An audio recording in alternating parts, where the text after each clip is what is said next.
大家好，今天来修一把大众钥匙啊。这把呢是途观的，一个网友寄过来。他说呢是泡水了，泡水之后就是说这个开锁键跟闭锁键是好的，能用的。这个后备箱键是很敏感，就是这样手指碰上去，它这个就会工作，灯就会亮。就是估计泡水之后呢，这里面腐蚀了，腐蚀之后这个开关坏掉了。所以说应该也是不难修复啊，拆出来先看一下情况。这个钥匙呢，我也没有拆过，刚刚去网上看了一下教程，它是这样子，这样撬。可以看到垫子呢已经被车主拿走了，说明这个车主也是蛮懂的，知道进水之后是不能通电的，否则会越来越坏。我们现在找一个新的垫子啊，来测试一下这把钥匙，看一下它是不是这个故障，车主说的那个故障。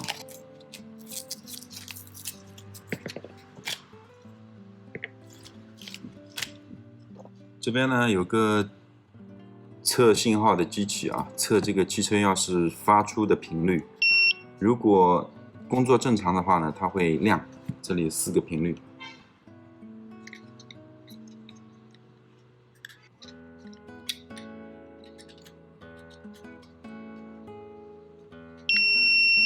这个开锁键是正常的，这个解锁也是正常的，就这个后备箱键很敏感啊，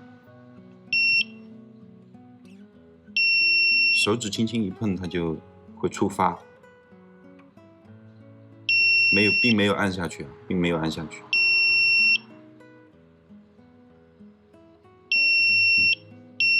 确实是这样啊，那我们就把整个钥匙给拆出来看一下。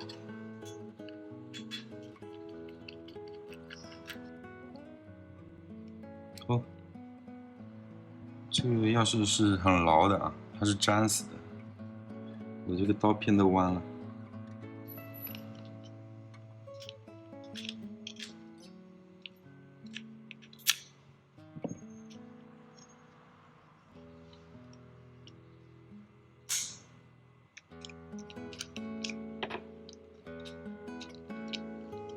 这样主板就出来了。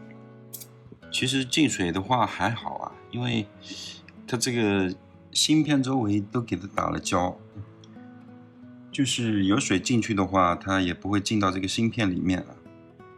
这上面都是有胶的。那可以尝试一下把这个皮揭掉，然后在这个里面，它是因为是触点嘛，把它撕开来之后清洗一下，这个触点里面可能是腐蚀了。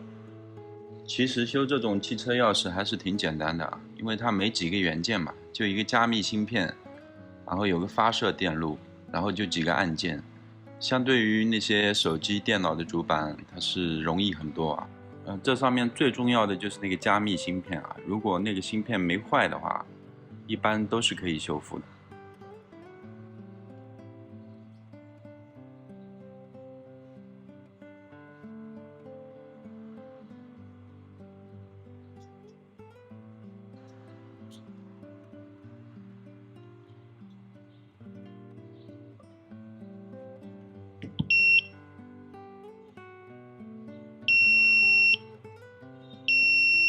这样子的话就可以了，没那么灵敏。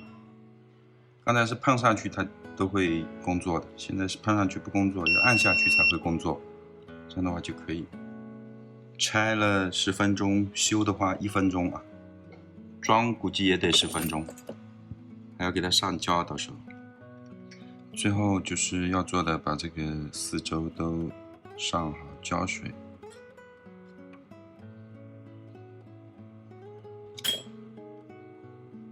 这里面我已经上过了，然后就相应的会牢靠一点。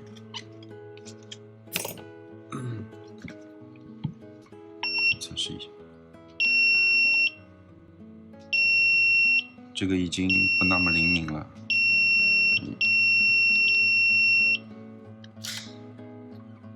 这个也 OK。我不知道这个钥匙如果去那个汽车店的话，去配一把是多少钱啊？这样修一下的话，也就是100块钱了。